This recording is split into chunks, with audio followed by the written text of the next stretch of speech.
Bien. Alors,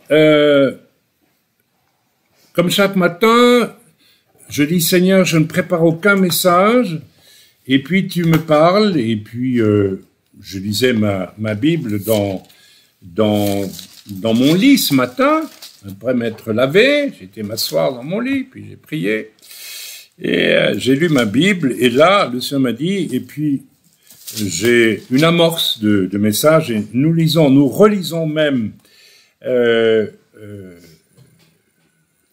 voilà, excusez-moi, donc oui, nous relisons dans le chapitre 26 des Actes, donc on a parlé de ça hier déjà, c'est hier qu'on a parlé de ça, n'est-ce pas? On est allé dans... Alors, on va monter... Hier, on a parlé, n'est-ce pas? Oui, de cette notion qui est complètement absente dans la plupart des églises, chez nombre et la plupart des prédicateurs des temps modernes. C'est-à-dire que, on a vu hier que Paul dit, j'ai prêché la repentance et la conversion à Dieu. Et quand vous lisez les Écritures, en ce qui concerne les apôtres, tous disent qu'ils ont prêché la repentance. Quand il y aura un réveil à Jérusalem, je pense que c'est au moment de la Pentecôte, que je ne dise pas de bêtises, eh bien, les Juifs vont demander à Pierre, mais que devons-nous faire? Et Pierre va leur répondre, repentez-vous. Repentez-vous.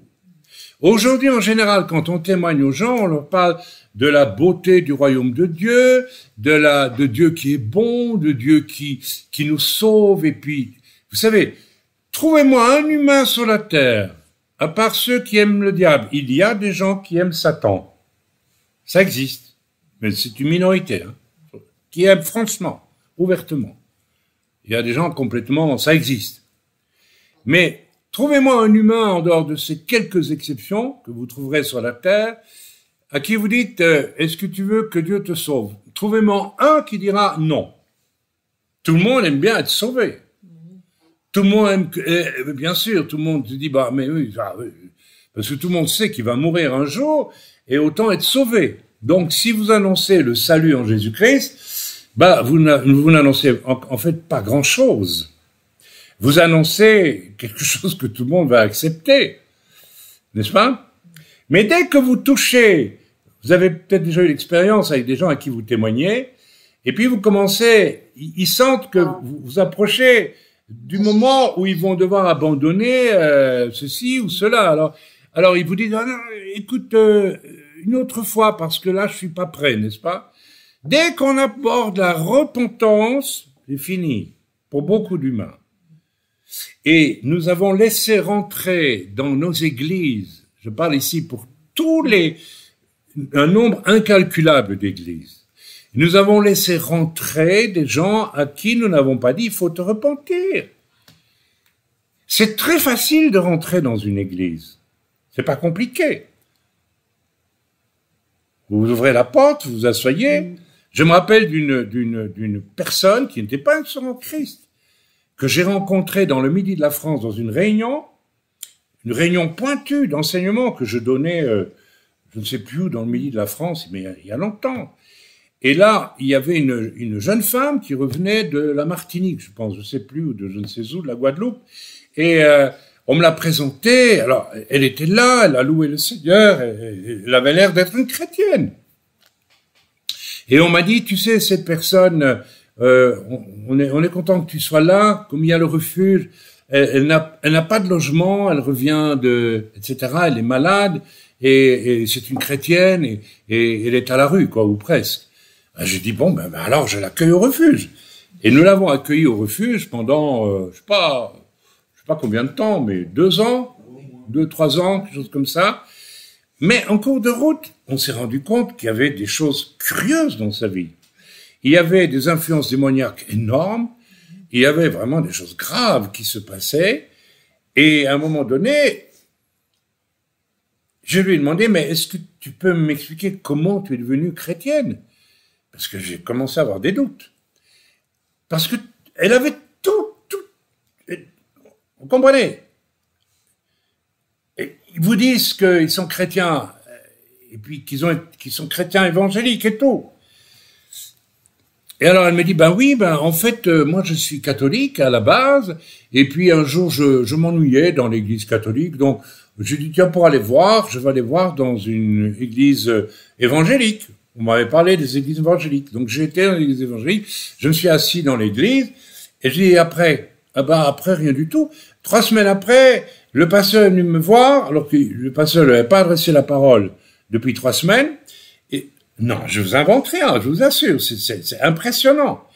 Et le pasteur lui a dit, est-ce que ça vous intéresse de faire partie de ceux qu'on va baptiser la semaine prochaine? Elle a dit, je croyais que oui, c'était le rituel pour entrer dans l'église, donc j'ai dit oui. Et elle a été baptisée.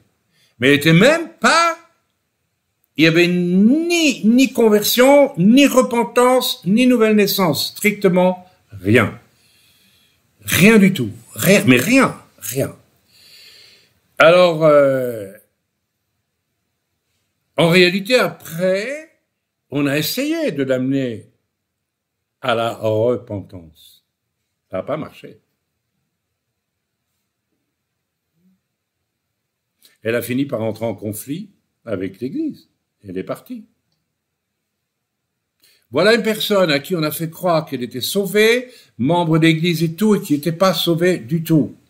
Elle s'était jamais repentie de rien. Et en fait, je ne me souviens pas l'avoir entendu une fois demander pardon à Dieu de quoi que ce soit. Je dis, elle était libre de le faire, pas le faire, en ma présence ou pas. Ça, c'est chacun. Alors voilà un exemple important. Donc de cela, on a parlé hier. On a dit, maintenant, il faut absolument ne pas leurrer les gens en leur disant, voilà, Jésus t'aime, vous savez, moi, il a changé ma vie, je suis heureux, je suis bien, je suis content. Mais les gens, ils veulent tous être heureux, être contents. C'est pas suffisant. Il faut les amener vraiment au point de dire, maintenant, écoute, si tu veux vraiment une vie bénie par le Seigneur, il faut te repentir. Il faut le dire aux gens. Et c'est ce qu'on ne dit pas généralement. On n'ose pas. On est un peu comme ça. On dit, c'est pas. Oh, le pasteur lui dira, ou l'évangéliste qui prêchera le dira. Mais non, c'est à nous à le dire. Alors peut-être que les gens ne voudront plus vous parler après. Ben ça fait rien. Hein. C'est comme ça. C'est la vie.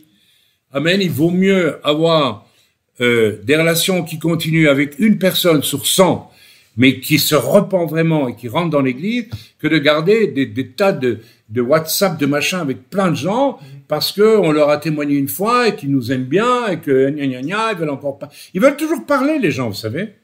Tant que vous leur parlez de tout ce qui est agréable et facile, ils seront là. Ils vont tout le temps. Si vous saviez le nombre de gens non repentis qui sont dans des églises, qui m'écrivent, en me demandant du conseil rapidement, je découvre quoi avec eux? Ben, je dis, mais écoutez, vous n'êtes pas repentis. Vous vivez dans des compromis. Vous vivez dans, il y a des gens qui présentent, je me rappelle d'une personne, je vais pas trop donner l'exemple pour ne pas, puisque ça va être publié sur le site, je veux pas non plus que les gens se reconnaissent et soient blessés, mais une personne qui vivait en fait dans le compromis. Parce que son époux n'étant pas chrétien, elle n'osait pas affirmer ce qu'il fallait affirmer normalement dans sa vie à elle. J'ai dit, mais comment vous voulez avancer comme ça? Et puis en creusant un peu, ce qu'on découvre, c'est que les gens qui font des compromis ne peuvent pas être des gens sauvés, c'est impossible. Celui qui est vraiment sauvé ne fait plus de compromis, c'est pas possible. J'espère que je me fais comprendre. Mais si quelqu'un fait des compromis, il faut creuser un peu plus loin pour découvrir que la personne n'est jamais passée par la repentance. J'en ai parlé hier, je vais pas en reparler. C'était très fort hier. Et voilà, donc c'est encore un message valable. Allez le réécouter, s'il vous plaît, parce que je suis convaincu que beaucoup de personnes ont zappé sur la repentance pour soi-disant devenir chrétien. La repentance, c'est quelque chose qu'on ne doit pas nous enseigner.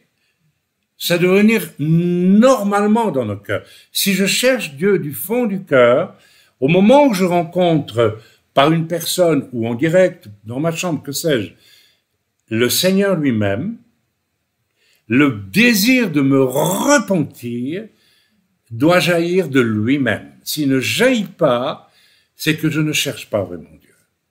Ou je cherche un Dieu qui me donne des choses agréables. Mais ça, mes amis, c'est les dieux des païens. Les païens cherchent des dieux qui leur donnent des choses agréables. C'est comme ça. Alors, beaucoup de chrétiens sont des païens déguisés en chrétiens parce qu'ils n'ont pas eu ce désir de se repentir. C'est un désir que l'Esprit de Dieu met en nous. Alors vous allez me dire, mais c'est pas de ma faute si ce désir n'est pas venu. Si, c'est de ta faute. Parce que si tu cherchais Dieu de tout ton cœur, ce désir, l'Esprit de Dieu le mettra en toi. En fait, Dieu t'observe, il te regarde. Qu'est-ce qu'il veut? Qu'est-ce qu'elle veut? Est-ce qu'il me cherche vraiment? Ou il cherche juste un système pour être bien sur la terre, et puis après qu'on mourra, bon, on verra quoi. Hein? Ou est-ce qu'il me cherche, moi? Le Dieu saint, le Dieu fort, le Dieu créateur, le Dieu rempli d'amour, est-ce qu'il me cherche? Et si le Dieu voit que vous le cherchez de tout votre cœur, écoutez, je n'aime pas parler de moi à ce sujet-là, mais s'il y a un homme qui a cherché Dieu, mais de tout son cœur pendant des années avant de rencontrer le Seigneur, bah, écoutez, je suis de cela. Mais quand je suis venu au salut, on n'a pas eu besoin de m'enseigner sur la repentance. De moi, je me suis mis à genoux devant tout le monde dans une église. Ça voulait dire, devant tous, je dis que je suis quelqu'un qui doit se repentir. Et après, c'était pas difficile. Dieu m'a dit, je vois qu'il veut se repentir. Alors, moi, je sais les personnes à qui il a fait vraiment du mal, et je vais lui rappeler. Non pas pour l'accuser, mais pour qu'il aille se repentir. Et j'étais me repentir. Et quand on se repent, je reviens un peu là-dessus ce matin. Je vous ai déjà donné l'exemple, mais je vais le redonner. Le jour où j'ai accepté Jésus, j'étais tellement orgueilleux de nature, comme tout un chacun, mais je l'étais. Comme vous, ou n'importe qui. Que je ne suis pas descendu de mon siège, on était dans un amphithéâtre à Bruxelles, en Belgique, lorsque l'évangéliste a fait l'appel pour que ceux qui ont accepté le Seigneur, on était 6-7 peut-être, je sais pas, descendent pour qu'ils prient pour nous. Je ne suis pas descendu. Parce que j'étais tellement orgueilleux que le diable avait très facile de me maintenir en arrière. Alors que j'avais accepté Jésus. Et là, j'ai vu, je ne sais pas comment vous expliquer ça, c'est comme si je me voyais moi en dehors de moi. C'est comme si l'Esprit de Dieu me montrait qui j'étais. Je me suis vu en face de moi et je me suis haï. J'ai vu cet orgueil d'une laideur, mais d'une laideur.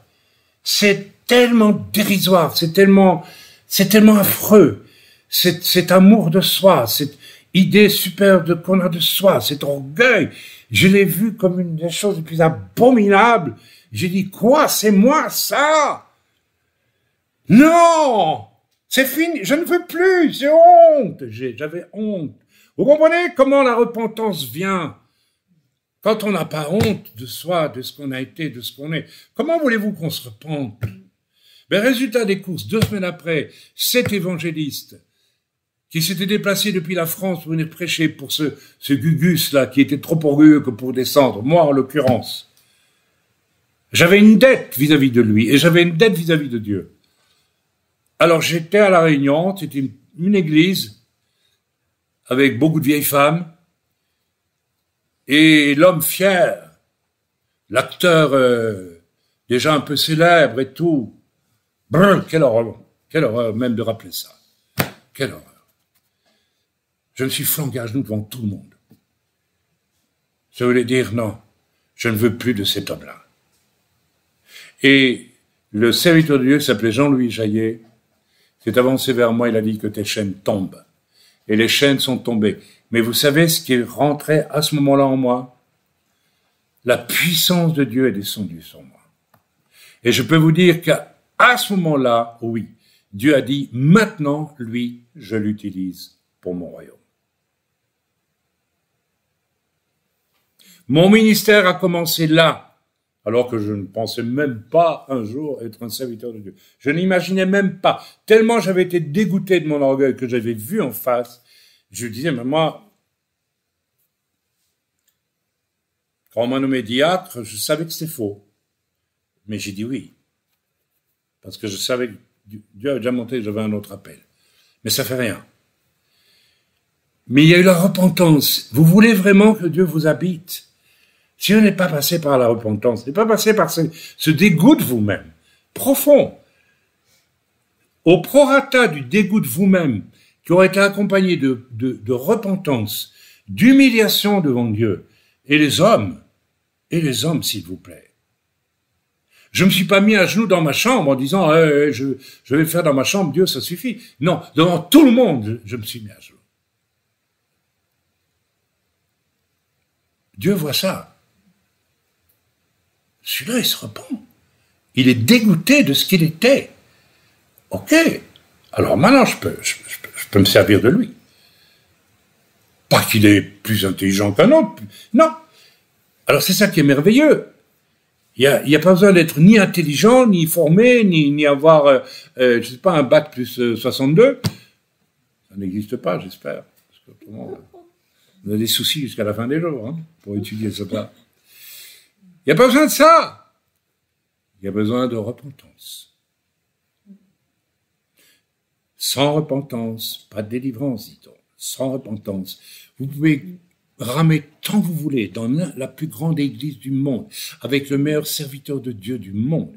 Si vous ne vous êtes pas, avec une totale humilité, dégoûté de vous-même, au point de le montrer même en public. Jadis, quand les gens se convertissaient, ils pleuraient des sots devant tout le monde, de honte. Aujourd'hui, on a tellement répandu un évangile du bonheur et de la prospérité que la repentance, ça n'existe plus. Alors voilà, j'arrête avec ce message, c'était le message d'hier, et il s'adresse même à nous ici. Si ma repentance a été mollassonne, ou par petits bouts, parce que à travers les prédications, j'ai compris que c'est le signe que tu n'as jamais vraiment cherché Dieu. Autrement, entre lui et toi, il y aurait une rencontre violente. Tu serais mort devant Dieu, mort à ton orgueil, à toute ta vieille nature, et Dieu aurait pu dire, en voilà enfin un que je peux investir. Eh ben oui, c'est facile de dire, j'ai Christ en moi quand je chante. Tu es sûr que tu as Christ en toi? Quel Christ as-tu en toi? Quel Christ avons-nous en nous? C'est facile de dire ça. Moi aussi, j'ai Christ en moi. Plus on est habité par le Seigneur, véritablement, écoutez ce que je veux dire, plus on doute même qu'on est habité par le Seigneur. Je veux dire par là, plus on est habité par le Seigneur, plus on a une conscience ultra limitée de soi. Et ce qui rejoint ce que je viens de vous dire concernant l'orgueil, vous savez, regardez comment vous vous comportez.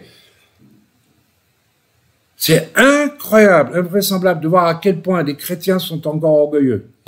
Une petite remarque, c'est fini. Mais ils ne se sont jamais repentis. Quelqu'un qui ne supporte pas une remarque, et même une injustice. Avez-vous déjà vu dans votre vie que Dieu permet une injustice pour voir comment vous allez réagir? Dieu va le faire.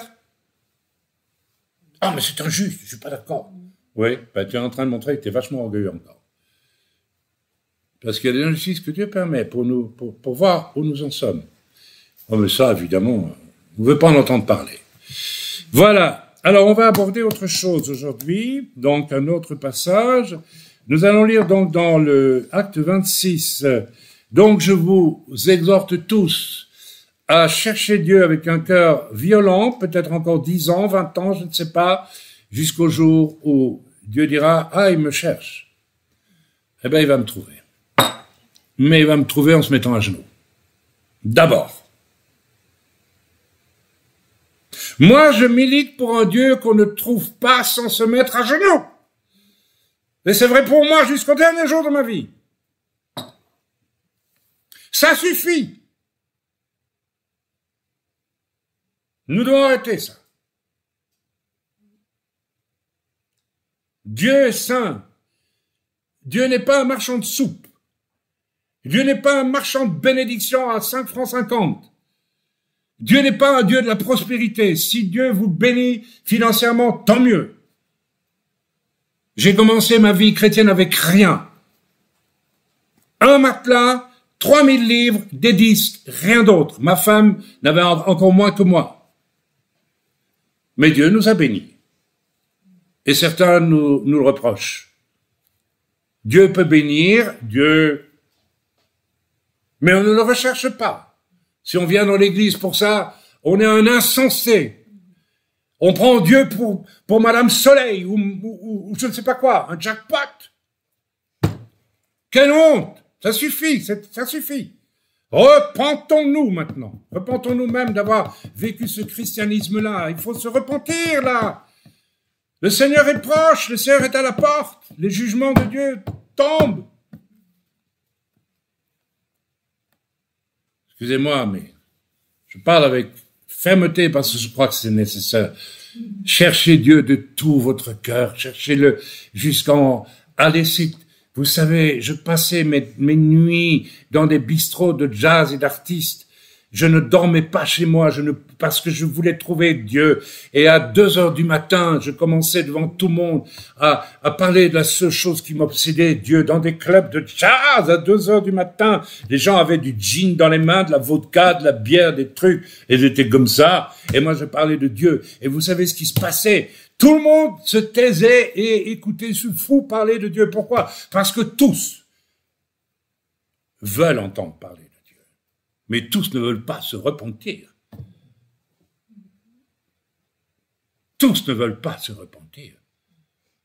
Ils voudraient que Dieu leur accorde une vie. Mais ça, c'est le Dieu des païens. Quand un Romain, un Gaulois, un Grec, tout ce que vous voulez, un Babylonien, voulait quelque chose, il allait offrir des bananes ou des cacahuètes au Dieu ceci, au Dieu de l'amour, au Dieu de la guerre, ceci, puis et puis le diable donnait un peu de ça. Alors il était content. C'est ça que nous voulons. C'est comme ça que nous traitons notre Dieu. Comme un distributeur de petites bénédictions à 5 francs 50.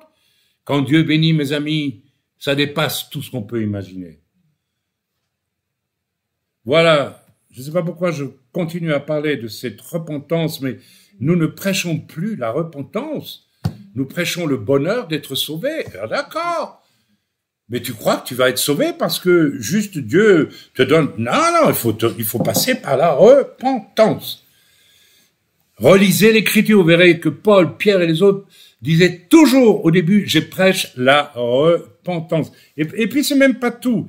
Et la conversion à quoi? À Dieu lui-même.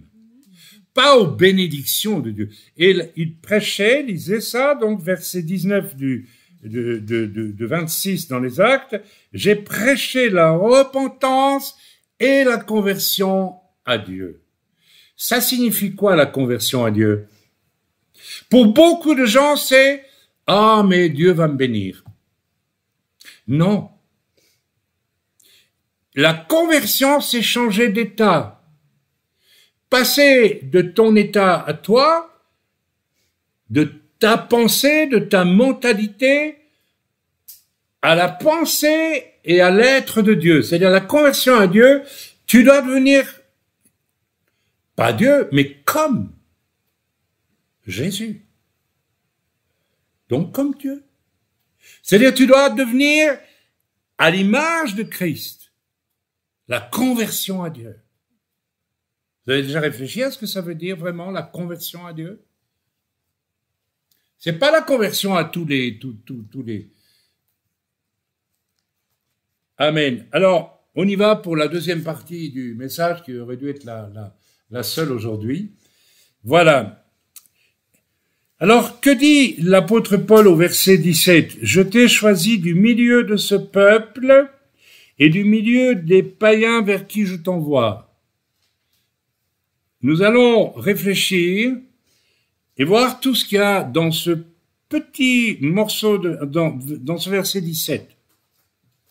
Alors, on va quand même lire la suite un petit peu. « Afin que tu leur ouvres les yeux pour qu'ils passent des ténèbres à la lumière et de la puissance de Satan à Dieu, pour qu'ils reçoivent par la foi en moi le pardon des... » Ah, voyez, le pardon des péchés. Mais vous savez que pour beaucoup de chrétiens, le pardon des péchés, c'est automatique. Hein. J'accepte Jésus, je suis pardonné. C'est un mensonge. C'est un immense mensonge. On vous a leurré, on vous a beurré la tartine. Le pardon des... Écoutez, est-ce qu'il peut y avoir du pardon sans repentance? Et très souvent, il n'y a aucune repentance. Ok. On revient au verset 17. « Je t'ai choisi du milieu de ce peuple et du milieu des païens vers qui je t'envoie. » Alors, je n'ai pas la version grecque de ce titre, de ce petit verset, mais je trouve intéressant que, et ça va rejoindre le thème que nous devons travailler ce matin, qui est l'humilité, ou le sens relatif de ce que nous sommes. Il y a une catastrophe dans beaucoup de vies de chrétiens, c'est qu'ils ont le sentiment qu'une fois qu'ils sont chrétiens, ils sont mis à part pour le Seigneur. Et c'est vrai. Mais pour la plupart, ils sont simplement mis à part, mais pas pour le Seigneur. Ils conçoivent l'idée très égoïste qu'ils sont mis à part, et c'est bien comme ça. Je ne fais plus partie des misérables pécheurs. Vous allez me dire que vous ne pensez pas ça, mais attendez. J'ai entendu ici même des pseudo-chrétiens qui n'étaient pas nés de nouveau, qui ne s'étaient jamais repentis, qui avaient accepté Jésus comme ça dans une église, puis etc. Et puis on a prié pour eux pour un baptême du Saint-Esprit. Alors, paraît-il, ils étaient baptisés du Saint-Esprit. Moi, quand même aujourd'hui, je les vois, je ne vois guère de baptême du Saint-Esprit, mais enfin bon. Et puis on leur a dit, n'oubliez pas maintenant, vous êtes une race élue. Quoi? Vous êtes l'élite.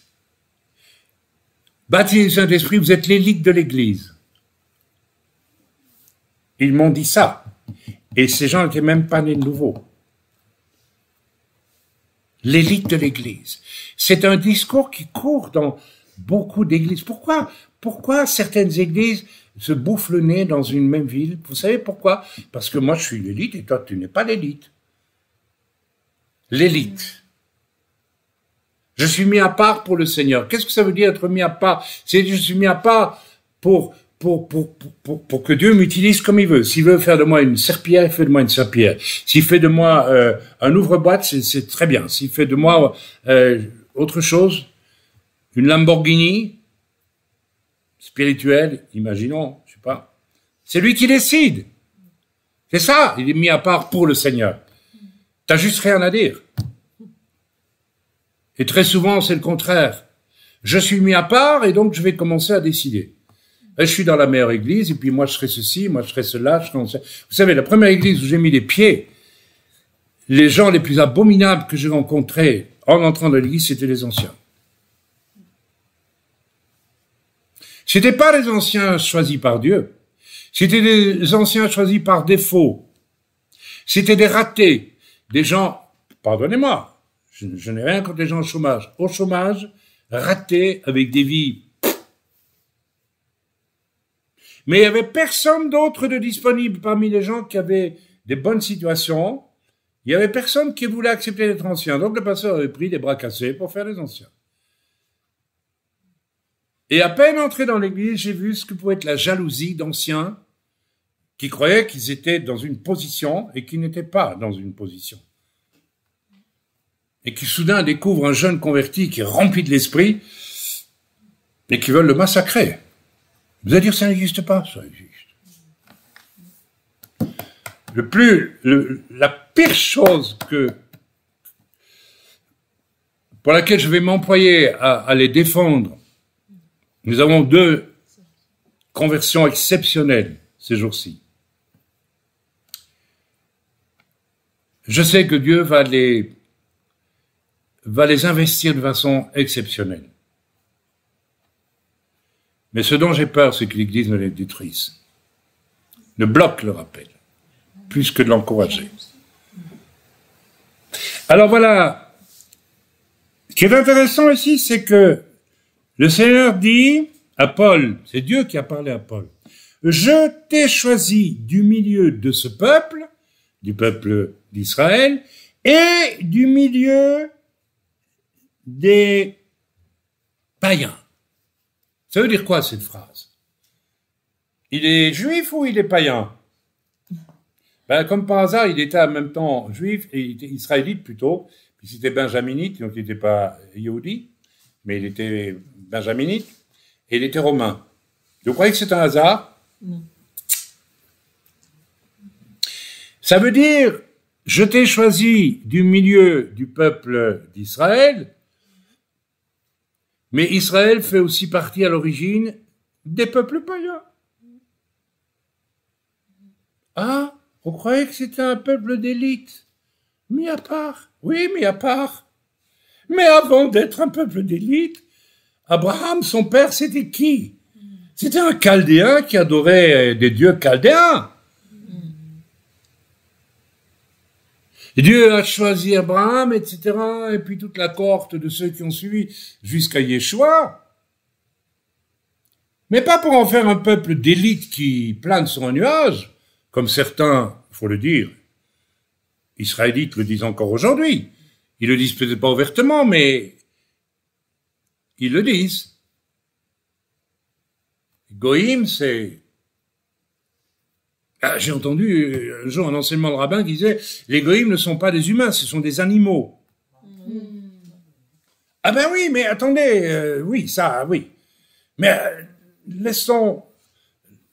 laissons pas, mais sachons que cette erreur de certains juifs est aussi une erreur qui est très répandue dans l'Église. J'oublie d'où je suis sorti. J'oublie d'où je viens. J'oublie qui j'étais. Parfois, c'est pas inintéressant de se rappeler qui j'étais et qui j'ai fait avant d'être sauvé et de faire partie d'un peuple choisi par Dieu pour le servir, pas pour devenir une élite en elle-même. Et je pense qu'il y a là un message très important. Si les Juifs, avant d'être les Juifs, faisaient partie de tous les peuples païens, tout autant, nous aussi. Nous ne sommes pas sauvés pour devenir un peuple qui regarde avec dégoût parfois les païens. Et nous le faisons, regardez comment nous faisons. Ah.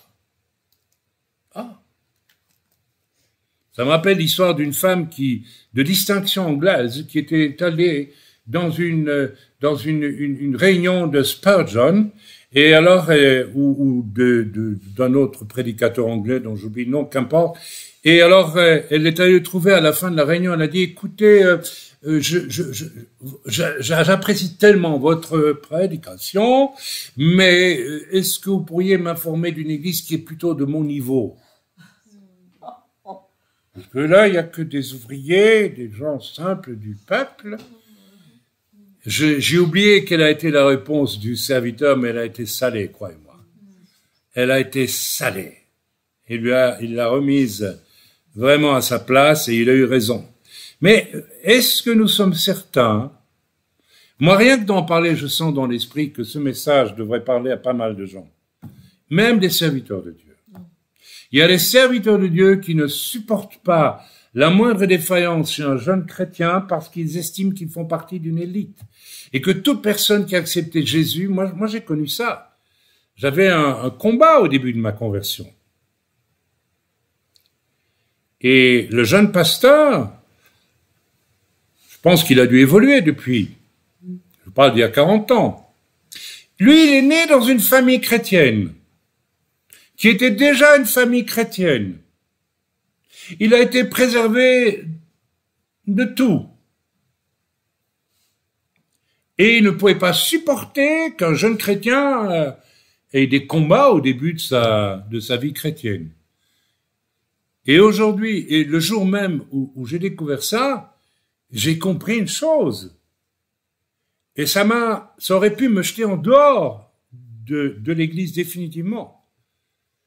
J'ai compris que dans son regard et de celui même de son épouse à l'époque, mais nous sommes une élite. Tu devrais être comme nous, autrement dégage. Je ne sais pas si vous voyez. Là, je parle des serviteurs de Dieu qui doivent avoir de la patience aussi, de l'amour. Bien entendu, il y a beaucoup de gens qui ne se repentiront jamais. Il y a beaucoup de gens qui sont à problème. Mais je crois encore aujourd'hui que nous devons user de patience. On doit leur dire ce qu'on doit leur dire, mais on ne peut pas... J'essaie d'être honnête devant vous, je ne sais pas... C'est extrême quand il faut dire à quelqu'un « je ne peux plus m'occuper de toi ». Il faut que Dieu vous le dise. Je connais un jeune homme dont je me suis occupé des années, Dieu m'a dit un jour « c'est fini ». Il ne veut pas de moi. C'est rare. Mais je reviens à cette idée élitiste de certains qui ne supportent pas la moindre défaillance chez qui que ce soit, parce qu'ils font partie d'une élite. Ça existe. Donc là, il y a vraiment un travail à faire, et nous devons absolument, voilà. Excusez-moi, je relis mes toutes petites notes. Alors, deuxième volet du message de ce matin, c'est des messages très concrets, très pratiques.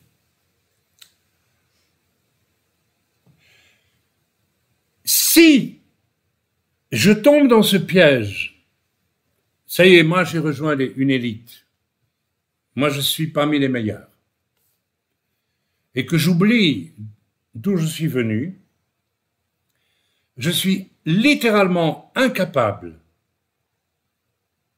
d'aller vers ceux qui sont perdus pour les amener, non pas à devenir une élite, mais à être simplement sauvés, à la repentance. Si je cède à cet état d'esprit, c'est très subtil, vous savez. Faites attention à tout ce qui vous encourage à croire que vous, ça va, vous êtes arrivé. Vous savez, je suis dans la meilleure église, tout va bien, moi, tout bien.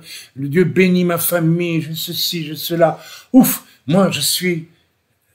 Plus tu t'enfermes dans cette idée-là, en oubliant d'où tu viens, d'où tu es sorti, de la boue, mes amis, avons-nous le courage de nous rappeler quand même ce que nous avons fait, même si on n'a pas fait des choses sans arrêt mauvaises, on en a fait des pas très jolies, quelquefois. N'est-ce pas? Alors restons dans se souvenir de ce que nous avons vraiment été. Et assurons-nous d'être passés par une réelle repentance qui va nous dire aussi à l'infrarouge, voilà ce que tu es, mon coco. Et c'est pour ça que je veux voir si tu te rends bien compte de ce que tu as été et que je t'envoie demander pardon aux gens que tu as humiliés ou blessés ou maltraités ou déçus ou que sais-je. Combien de chrétiens se passent par là aujourd'hui? Quasiment aucun. J'ai fait mon enquête. Non. Ils sont sauvés, ils font partie de l'église, ils vont monter au ciel comme ça un jour, puis c'est fini. Quelle Quel cauchemar, quelle illusion tout ça. Comment est-ce que je peux aller vers des gens qui puent, je dis bien qui puent, même physiquement qui puent, qui sentent mauvais, qui sentent mauvais du point de vue de la morale, qui sentent mauvais du point de vue de la vie qu'ils ont vécue. Comment je fais pour aller, comment je fais pour passer une journée comme j'ai passé dans la maison de tous les désordres avec mon épouse, et nous n'avons pas été atteints par ça. Il y avait autant de démons là-dedans que... Comment on fait pour supporter ça? Comment on fait? C'est même pas pour supporter, on a supporté, sans problème. Christ a supporté pour nous. On n'a même rien supporté, nous. Mais comment on fait pour avoir assez d'amour que pour aller en plein milieu d'un truc pareil pour parler à des gens qui cherchent Dieu et qui sont dans le péché jusque-là? Comment on fait pour ne pas juger, pour ne pas les juger, pour les aimer, alors qu'ils vous regardent avec un regard désespéré, ils vous touchent le genou pour dire « Tu es bien là, tu nous aimes, c'est vrai, il y a quelqu'un qui nous aime ». Et le garçon, le frère, enfin oui, il est frère maintenant, me touchait, l'air de dire « Mais reste là ». On n'a jamais vu personne qui est venu vers nous comme ça. Ça s'est passé il y a une semaine et demie. Vous croyez que j'ai plus d'amour que vous? Non. Mais je sais la canaille que j'ai été en face de Dieu avant de connaître le Seigneur. Pas plus que vous, peut-être même moins que certains, mais je l'ai été. Et je suis pas fier. Et je me suis repenti. Et ça reste une marque dans ma vie. Et donc maintenant, je peux aller vers les pires en me disant, mais tu es comme eux. Mais si souvent dans nos esprits, il y a, mais moi, toi, quoi? C'est mon message. Et c'est la raison pour laquelle beaucoup de chrétiens n'iront jamais vers des perdus. Ou alors ils vont donner un petit traité, à la limite, au maximum. Au maximum dire, vous savez que Dieu vous aime, il peut vous sauver. Tout le monde est d'accord. Hein. J'ai passé une journée dans la fournaise du péché le plus torride avec ces deux personnes il y a une semaine et demie, avec mon épouse. Une journée entière. Et je les ai enseignés. Et à la fin, je leur ai dit, c'est très bien tout ça. Mais il faut vous repentir. Il faut accepter Jésus, mais pas juste comme ça, allez, etc. Non. Et je leur ai dit, ça va changer obligatoirement tout dans votre vie. Vous êtes d'accord? Ils m'ont dit oui. Il y a bien des personnes qui cherchent Dieu ne le trouvent pas. Et qui, cherchant Dieu mal, de travers, tombent dans le péché. De plus en plus. Et le Seigneur attend des hommes et des femmes humbles. Vous voyez ce qu'est la vraie humilité? Honnête. Bien sûr que je ne suis plus ce que j'étais à 32 ans. Bien sûr que je ne suis plus du tout cela. Mais de quel droit? Parce que je ne suis plus ça, je regarderai les autres de haut. De quel droit? Certains, parce qu'ils viennent d'une famille instruite, comme c'est mon cas. J'ai rencontré des chrétiens qui ne supportaient pas de vivre avec d'autres chrétiens. J'ai entendu leurs mots. Mais je suis quand même ingénieur. Et alors? Tu n'as jamais péché, toi? T'es ingénieur, ok? T'as les parents qui t'ont payé les études, et quoi, ok, quoi? Tu regardes les gens de haut, j'ai connu ça. J'ai connu un prophète, en écoutant son témoignage, soi-disant prophète, hein.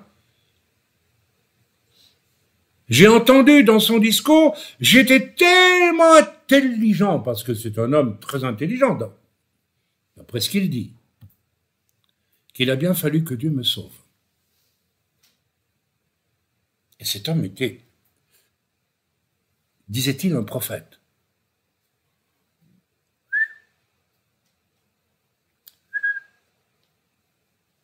Vous croyez que ça n'existe pas? Ça existe beaucoup plus que vous n'imaginez. Si vous saviez tout ce qui passe dans le crâne, ce qui est passé dans les crânes de centaines d'apôtres, de prophètes, qui se sont enorgueillis, comme j'en ai parlé, je pense, hier aussi, ou un autre jour, jamais Paul n'a dit qu'il était un apôtre. Jamais Jésus n'a dit qu'il avait les 5 ministères. Il les a manifestés sans en parler une seule fois.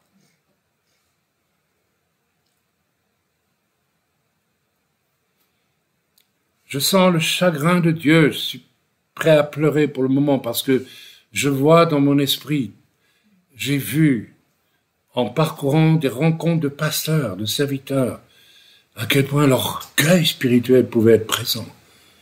À quel point les pièges du diable étaient là. Toute cette période où on voulait absolument restaurer les ministères d'apôtres, de prophètes, d'évangélistes, enfin, surtout apôtres et prophètes. Alors du jour au lendemain, il y avait plein d'apôtres, plein de prophètes, autoproclamés. J'ai vu ça dans des rencontres de serviteurs. Et puis à partir de là, on va réorganiser l'Église, parce que je suis apôtre, donc c'est plus du tout. Je donne ma vie pour le corps. C'est le corps qui donne sa vie pour mon ministère. Vous croyez que j'exagère? Non. Non. Cherchez les hommes de Dieu humbles. Cherchez les hommes de Dieu qui peuvent dire, j'ai pas oublié qui j'étais, avant de connaître le Seigneur. Et qui se contentent d'être des outils dans les mains de Dieu, d'une façon humble. La vraie humilité, pas l'humilité jouée, la vraie. Voilà, c'était mon message pour ce matin. Donc, si dans mon esprit, il y a la moindre idée que j'appartiens à une élite, ne serait-ce que parce que je pense, mes parents étaient chrétiens, donc je fais partie d'eux. S'il y a une once de ça, donc, une once de je suis mis à part, donc je suis quelqu'un d'exceptionnel, de particulier, je ne suis pas comme tout le monde. Dieu ne peut rien faire avec toi, mon frère, ma sœur, rien. Rien. Mais alors, rien. Une des raisons, une des clés pour amener des gens qui cherchent Dieu. D'abord, il faut que Dieu vous mette sur la route des gens qui cherchent Dieu. Vous savez, peut-être vous témoignez à plein de gens autour de vous et puis Dieu vous dit, continue à t'amuser, c'est pas moi qui veux sauver cette personne. Voulez-vous que Dieu vous mette sur la route de gens qui cherchent vraiment Dieu? Voulons-nous tous? Alors, mes amis, il faut que toute idée de supériorité, aussi subtile, aussi fine soit-elle, et les plus fines sont peut-être les plus dangereuses. Celles qu'on croit les plus innocentes sont les plus dangereuses.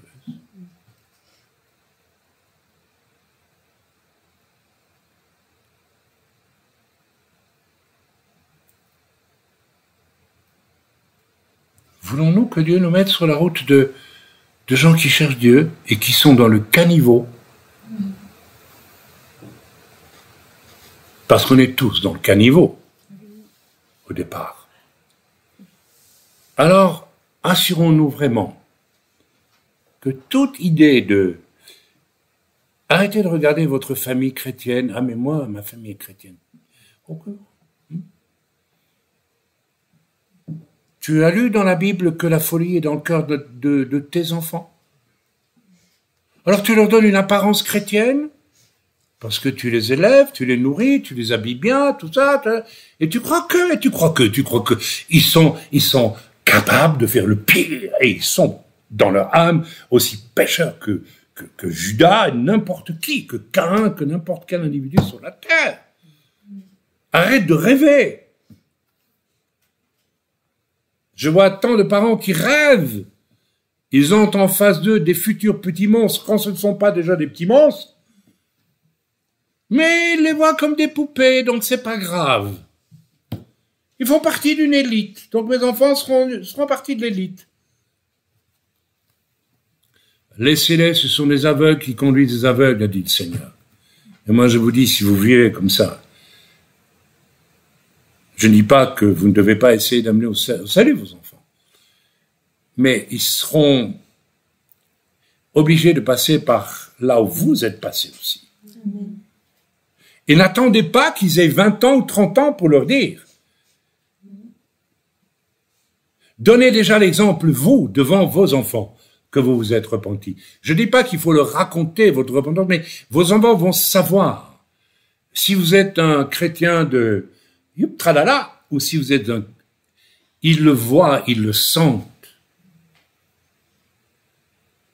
Les enfants voient la vérité, parce qu'ils sont innocents. Et ils savent qui vous êtes. Et ils savent comment profiter de vous si vous ne voyez pas clair.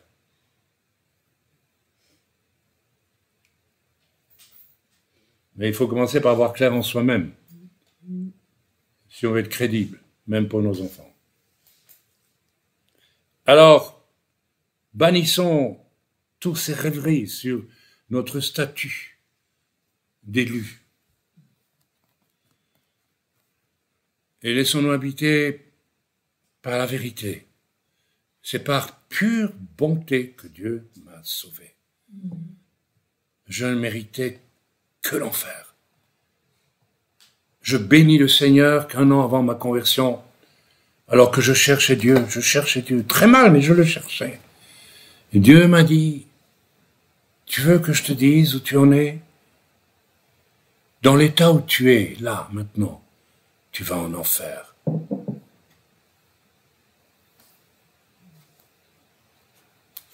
Et c'était vrai.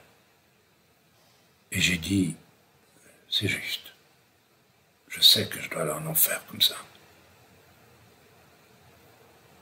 J'ai reconnu mon état, même devant Dieu, dans ma chambre. Je n'étais pas chrétien. Dieu m'a parlé. Mais comme Dieu a entendu ma réponse, je dis oui, c'est vrai, c'est juste. Ah? Donc il est capable de se repentir s'il dit que c'est juste. Vous comprenez ou vous comprenez pas? Et quelque temps après, très peu de temps après, j'ai entendu Dieu dans ma chambre. Oui, oui, oui. Je suis ton père et je t'aime. Ça veut dire, tu sais que tu vas en enfer, je le sais aussi, mais puisque tu as dit que c'est juste, tu es prêt à te repentir. Donc je te dis que je t'aime et je veux te sauver.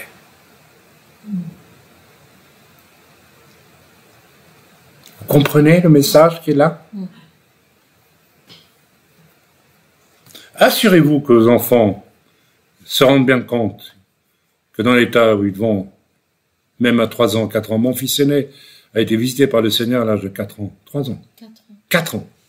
Conviction de péché. Il était gris comme du papier. Et le lendemain, il était baptisé du Saint-Esprit. Il a accepté Jésus dans notre salon avec son papa. Il a regardé une vidéo des fabricants de joie. Vous vous rappelez des fabricants de joie? Et je l'ai laissé tout seul dans le salon quand je suis revenu 5 minutes après, même pas. J'étais pas là avec mon épouse dans la cuisine. Il était blanc comme un gris. C'est à peine s'il tremblait pas. Et j'ai compris. Il était rempli d'une conviction de péché. À 4 ans, en regardant Et je lui ai demandé, David, tu aimerais être comme ça? Il m'a dit, oh oui, papa, mais tu te sens pas digne d'être comme ça? Non, papa. Tu te sens pécheur? Oui, papa, je ne peux pas être comme ça. Tu veux demander pardon à Jésus parce que tu es pécheur, tu veux accepter Jésus, il a accepté Jésus. Je vous dis pas la suite, le lendemain, nous dormions au rez-de-chaussée, il dormait au premier étage, il a descendu les escaliers en cavalant dans les escaliers, il a ouvert la porte, papa, maman, il priait en langue. N'empêche qu'adulte, il a dû faire aussi un choix qu'il devait faire. Et il a pu faire des bons ou des mauvais choix. Malgré ça. Vous savez, j'ai eu un deuxième fils qui était le rebelle parfait. Aujourd'hui, c'est peut-être le chrétien dont je suis le plus fier, à côté d'autres que j'ai amené au salut. Il a fait tout ce qu'il fallait pas faire à une époque après l'armée en Israël.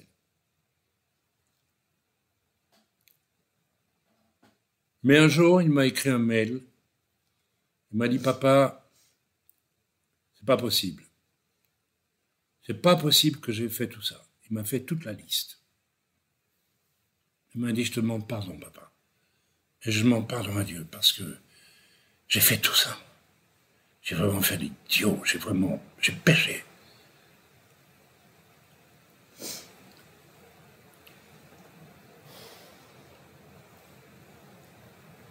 Au fond, lui-même, il cherchait Dieu, mais en même temps, il a eu envie pendant une bonne partie. Il l'a dit.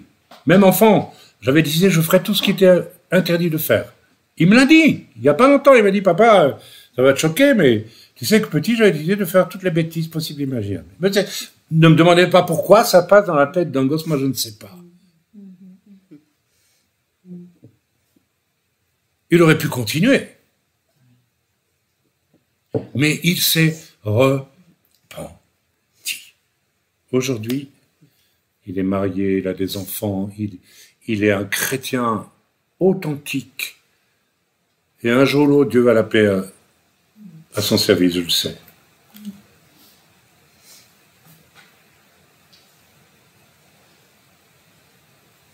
Et il ne se sent pas du tout faire partie d'une élite. Parce qu'il se souvient. Il a un travail dans la high-tech en Israël, il est sous-directeur, alors qu'il a démarré au bas de l'échelle, comme on dit. Et en 2 ans, 3 ans, il était sous-directeur. Mais il me dit sans arrêt, tu sais papa, pour moi, ça, c'est pas important. J'attends autre chose. Dieu l'écoute. Probablement qu'un jour, Dieu va dire, ok, viens, tu vas. Mais il a été le pire rebelle des 4. Les autres étaient des anges à côté. Il devrait être très, très gentil, très, très, tout.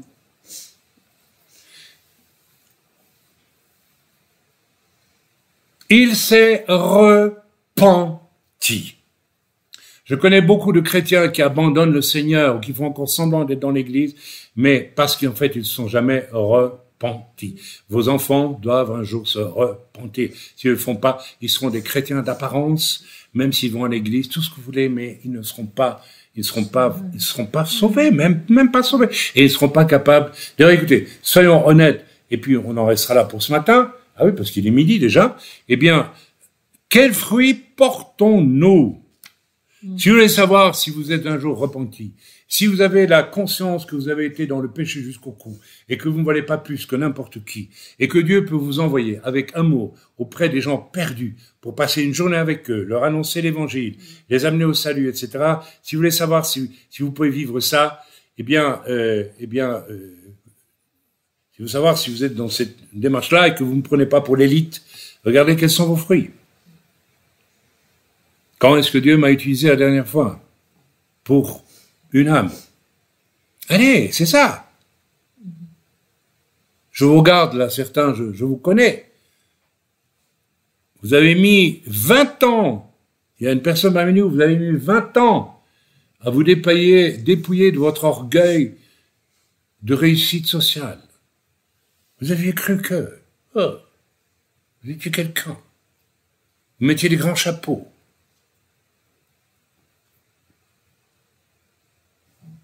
Hein? Des chrétiens et des chrétiennes à grands chapeaux dans les églises. J'ai visité un jour une église, je ne dirai pas où. Quand on entre, il y a une femme qui est là pour l'accueil. Bonjour frère. Il y en a un autre là pour la tasse de café. Bonjour frère, je vous accueille.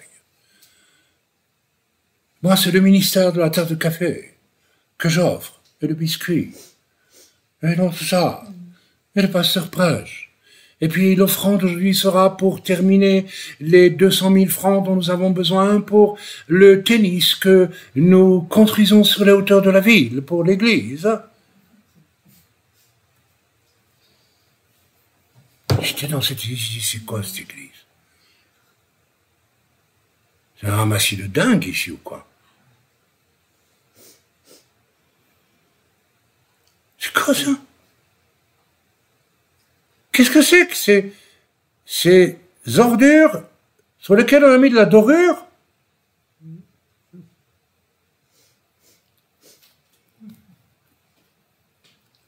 Quelle honte!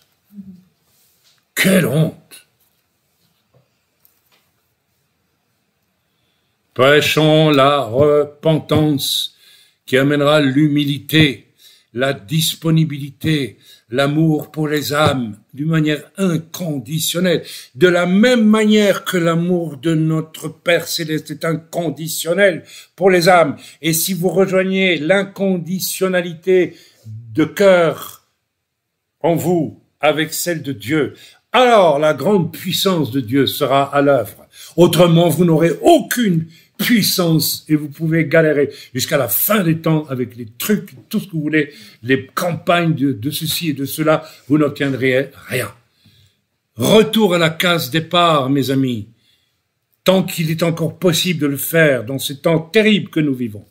Je vous souhaite à tous d'être bénis dans le bon nom de Yeshua et on en reste là ce matin. C'était donc le message de ce matin. Voilà, soyez bénis. Amen et amen.